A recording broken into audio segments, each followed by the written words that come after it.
So I think after this 18-minute fight, the game is very secured for OG. You basically just have to stop Tundra from farming and get map control.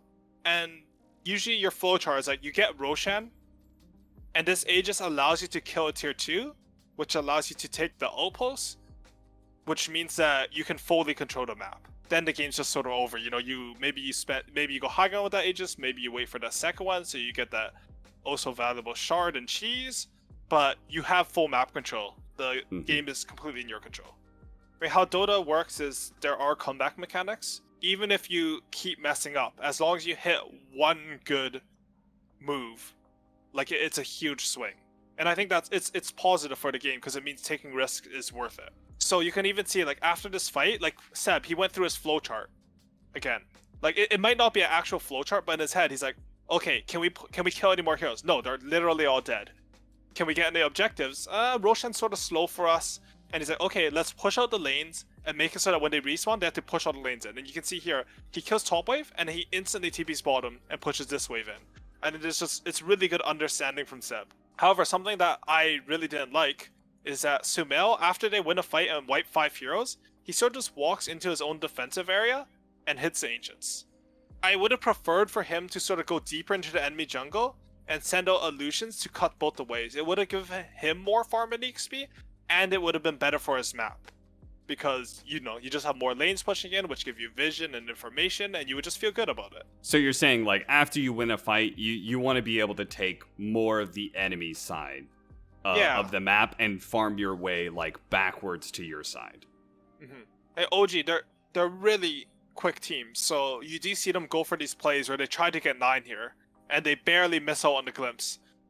But it would have been simpler if all these lanes were pushing in, and then, you know, maybe you just smoke and execute on him right here. Or, you know, they could have just waited because they don't have Ravage and Song yet. They have all the options when you're ahead. So Tundra, they are feeling desperate still. This ends up with sort of, we don't know what to do. Let's just jump this Tidehunter once again. You know, they're pinging him. Let's bring everyone, guys. He's gonna farm this wave. They spend all their spells on him. They get him to 50% HP. Not even 50% HP, and OG, they just come and clean up. They kill 3 heroes here, and now, like, the map is completely for OG. Because, you know, you force out the BKB on Luna, you've killed all the heroes, you're even, like, killing some tower that doesn't give you control just because you can. Yeah, they can do whatever they want now. So that move from Tundra looks a little silly, especially since they just earlier tried to go on a Tidehunter, and it didn't work, and they lost a team fight. But you kind of set it up saying like they have to make some moves out of desperation, right? Because they know they're put into a bad position. So it looks silly from us that like, why are they doing the same thing that didn't work before? But you're saying like desperation puts you in situations where you kind of have to go for these fights. And as you said, like you can fail a couple times, but if you win one of those engagements or like whatever the desperation move is, like it will pay bigger dividends because of the comeback mechanism. Yeah, and I think the idea is if you do nothing, like you don't take this fight on bottom, you just sit in your base and you hide, the game's 100% loss. They're just going to keep building their net worth advantage, and you're never going to get an opportunity. I mean, this play on the Tidehunter bottom that we just saw, it's a wrong play. Like, this is never going to work. But the framework for why they tried to do it, at least, is not, like, inherently bad. It's just they should have waited for a better opportunity. Like, maybe they could catch Razor on the side lane instead of a Tidehunter. Right. So now OG's plan is pretty much you click on Sumail, he's just going to finish off his heart, they're going to go Roshan, and they're going to control the entire map because then they'll have Heart and Naga Siren and an Aegis. So they get this Aegis, but as we all know, because this game happened a long time ago, Tundra actually end up winning this game. It looks pretty dire. 12,000 net worth lead, an Aegis on OG. They've won the last couple of team fights. Like, I fully would have expected if I didn't know the results of this game that OG's, I would start almost tuning out. I'd be like, all right, this game's over. Yeah, I thought I was casting this game actually, and I thought this game was just completely lost for Tundra. Mm-hmm. But OG, they get a little bit cocky here. What happens is instead of taking sort of the flowcharting methodical approach, they go for the crazy style aggression, which we know and love from OG. They actually somehow let the creep wave from Tundra walk by, So now they're diving into the enemy, but Sumail's trying to chase this creep wave down. And we can see as a result, if we watch this again, is they're going on an Abaddon who doesn't really die. And they're spending a lot onto him, like even just your Razor Links. And gosh, Seb's blinking into the tier 3s, and Snaky just comes in, boop. That's your Aegis sound, which is sort of your win condition because it lets you hit high ground. Then we see the result of this, where there's this big fight for Tundra. They recognize that this is their fight. They kill off No-Tail, they kill off TI10, they kill the Aegis, and they end up getting Thompson because, you know, Thompson's a psycho, so he just goes in. He doesn't care because he's a beast, honestly. So this basically kind of set up. OG had a game. All they had to do was just kind of like, they went on an Abaddon. Like, even if they do get that kill, it doesn't mean anything, right? It's a 5 position. But like, all they need to do is just like do the systematic things of taking towers and stuff. But they make this crucial mistake, and Tundra, all of a sudden they have like a window back into the game. It's very easy to get cocky in these scenarios. And it's even easier when you're playing the game and you have a million things to think about. Like, we get to watch this replay with hindsight, right? Oh, maybe OG shouldn't have dove over here. But what they're thinking is like, okay, this guy is going too far, let's punish him. And sometimes you're just wrong about stuff in Dota, and that should be okay too. Especially like when you're playing like high stakes, high pressure games. Like, you are going to mess up. And historically, like, I think OG has been the best team at making mistakes and them not mattering. Like we saw, I think TI8 or 9, OG would lose like a billion team fights, but then they'd win one and just win the game. Yes. And it's a lot because of this mentality where like it's okay to mess up, it's okay to push the aggression, and eventually like we'll make the right decisions and win the game. It's something I really admire about OG. What sets up this fight to be bad for OG, I think there are 4 main factors. So the first is, I think it's what I mentioned with Sumail, where he should have maybe sent one illusion to cut this wave. If he really wants a hard camp, he can send another illusion to kill it here instead of using his main hero. And he's the one who can take this mid wave who's coming in and sort of be closer to his team. More heroes able to join the fight equal you're stronger in the fight. The other thing is Saksa, he's done a beast job this game. He's just completely destroyed Tundra's map by playing in the bottom lane. But he's actually playing in the bottom lane and he has no way to get to his team. They haven't taken the shrine yet, and he's showing bottom. So now he's showing on the opposite side of the map while his team is diving really far. The third thing is that mid tier 2 is actually a lot harder to take than top tier 2. And this is because there's just more space behind the enemy tier 2 top. Like, it's very hard to go in behind the mid tier 2 because, you know, then the tier 3 might hit you. It's very strong and powerful and scary. And you just have more angles to smoke from. Like, the enemy's hitting your mid tower, you can smoke on them from the left, you can smoke on them from the right, smoke on them from the front or whatever. It's the same for pushing Raxes. Generally, mid Rax is both a harder Rax to take and less valuable than the side lane Raxes. And the last one is OG are just overextending. I think the closer you get to the enemy base, like tier 3s, tier 4s, Fountain, the worse the fight is going to be for you. And they just made it so they're fighting into the tier 3, which theoretically just makes for a worse fight. The end result is that Tundra, they consolidate all the resources and they get this huge fight, which is 3 kills in Aegis. But the most important thing is that OG, they use all their timings. They use the Aegis, they use the Refresh Orb, and they use Ravage. And what this means is, like, this is a time of the game where Tundra can't do anything at all. They should just be able to run around the OG, completely cut them off from any farm, and bully them wherever they go with the Aegis and spells. OG would have eventually bought a gem, and then you'll have no vision, you have no map control, and I don't think there would have been a way for Tundra to win this game from that position. So it looks like in a way OG's saying like, okay, we kind of screwed that up, but like the idea is still the same for us. We still want to play the same way. Pushing down mid lane, allowing your Naga Siren to throw illusions down the side lanes, make sure Tundra isn't farming their jungle. You still want to do those things, right? Yeah, I think that sounds completely right. I think OG, they're really good at reading the map state independent of what just happened. They won't like cower after they've lost a fight. And I think that's something that we're actually going to watch a bit of, because OG, they make another crucial mistake, but it doesn't stop them from like striking back even when they're down heroes. You know, you saw a lot of that when they did their TI runs, where even though they lost fights, they were like, okay, let's still fight them, and eventually they would win the right fight and they would just win the game. So what happens here, however, is that OG, they sort of position all the heroes into the enemy jungle, but Thompson, he's farming Ancients, and Sumail sort of wanders off alone into the enemy triangle.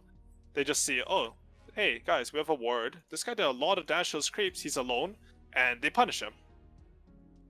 You know, a little bit of misexecution here. Snaking misses the egg stun, but 9 with the clutch BKB on his TP, or BKB when he walks away to sleep, and they finish him off. But OG, they don't care that they made this mistake. Their carry, who gives them auto macro control, is dead, and their reaction is, oh, we have this wave pushing in, we have a ward, let's just come over to the ward, smoke up, and jump skitter and kill him. Because they also see Abaddon on their top ward in the enemy jungle. They chat wheel him as they kill him, and all of a sudden, like, you know, Tundra, they're super happy, but now they just lost the carry again. So wait, how did they come to that decision? Because I've noticed OG does this a lot, where they will lose a fight or like a pick off on an important hero, but here they actively decide to smoke and push out. Like, what are the factors that go into deciding to do that exactly? I'm not 100% sure, but my idea is that when the enemy expends a lot of resources to kill your core or win a fight, oftentimes they'll split up to get the lanes out afterwards, because that's like generally a good Dota idea, to push the lanes after you've won a fight. And OG, they recognize these timings, and they're good at identifying, even though our Naga Siren is dead, we still have enough damage to burst anyone auto blink Ravage. So that's just what they go and do. They just burst Skitter. But I think what's also happening in this game is that OG got a little bit cocky. Like, we click on Seb, he has some, I would say, pretty memey items. You know, Eternal Shroud Aghanims. Yeah. I wouldn't build Aghanims if I had a Nagasaurn on my team, because I think she's going to push every wave. And I would have, like, Pipe over Shroud or into, like, maybe a Shiva's Refresher, but, you know, when you're winning so hard, you also want to have a little bit of fun. So, I'm not too sure. It's still only a 10k gold lead. I mean, that's a lot of gold, but if we look on the graph, it was 12k at 24 minutes. 8 minutes later, like, it's still the same or less net worth lead. And there's a big difference between a 10k gold lead at 25 minutes and a 10k gold lead at 32 minutes, which is where their next team fight happens versus Tundra.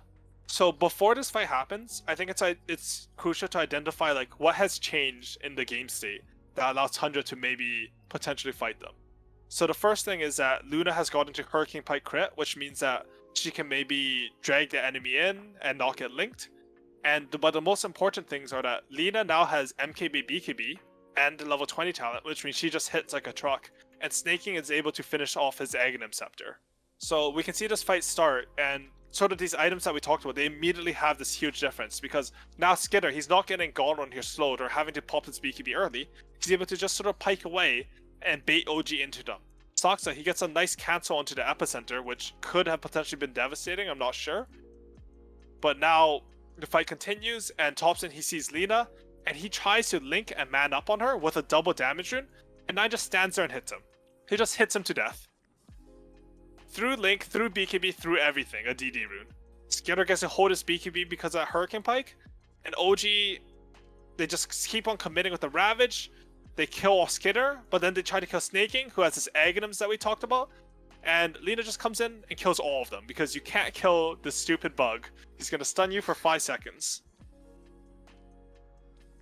Now 9 ends up getting a triple kill, and the game becomes a lot more into the control of Tundra with this fight. I love the fact that those items you talked about immediately came into play, because it goes to show the importance. We always talk about it, like timings and power spikes. Oh, they got this item, they feel really strong right now, that's why they want to fight.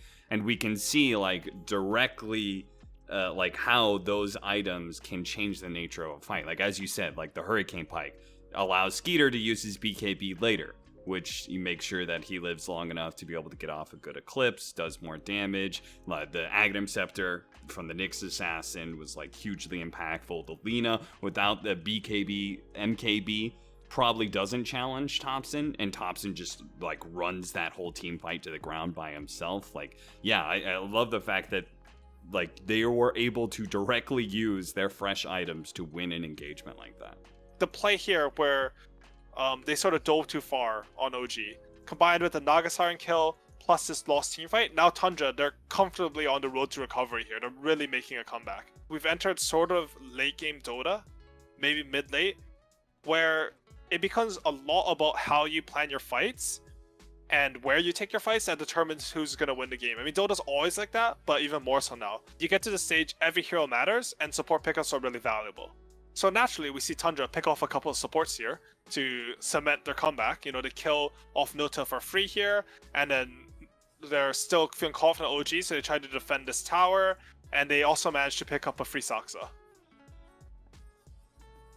And now Skitter Scuttle Illusion Rune. What Illusion Rune allows you to do is it allows you to push waves that you normally wouldn't be able to push. It's the same reason why people buy Manta Style. Illusion Rune is like that, but amped up because it lasts 75 seconds and your illusions are just really strong. So I think what Skitter should have done here is he should have sent one illusion to bottom and pushed it out sort of all the way, which he actually does do. But a second illusion should just go top and also push this lane out, because the side lanes are the most annoying places in Dota to go to. When you go to the middle of the map for mid lane, you don't feel that bad. Like, even if your enemy forces you to TP mid, you still get to have all the options. But if you go to a side lane, like, you can only go one place. I mean, you can sort of go back to your triangle or something, but it doesn't feel as good. And as we mentioned before, like, having options makes for better Dota.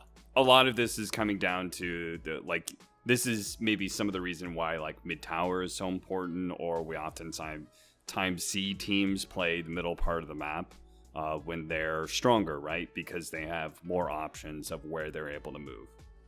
Yeah, I think the general idea is, like, if you're stronger, you can play from the middle of the map out, because you control the middle, and wherever the opponent goes, you can attack them. Tundra, they're now feeling pretty comfortable. They've managed to narrow it down to a 5k gold lead, and 9, he's just beasting it this game. But, you know, Seb, he baits Tundra into another fight. Like, he jumps the mid, and Tundra, they go berserk. They're like, oh my god, there's a TI10 next to us. And they try to go on him, and we just see Sumail show off the strength of OG's lineup. I think this is the first sort of two-man disruptor with sleep combo that we see this game.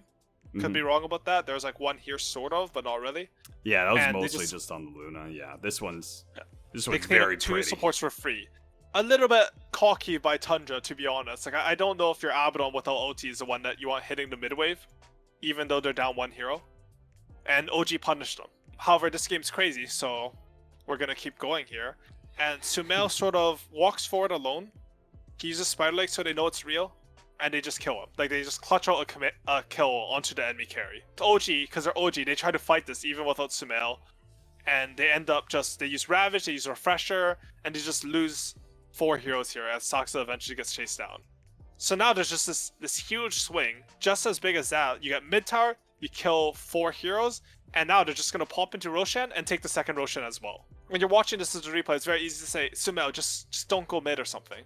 But I think it's more important to sort of think about what should have happened for OG here. So I think what should have happened is Sumail should have walked up to here, he should have popped illusions, sent one top, sent another one top to his own side to kill this top wave, and sort of killed the mid wave with his illusion.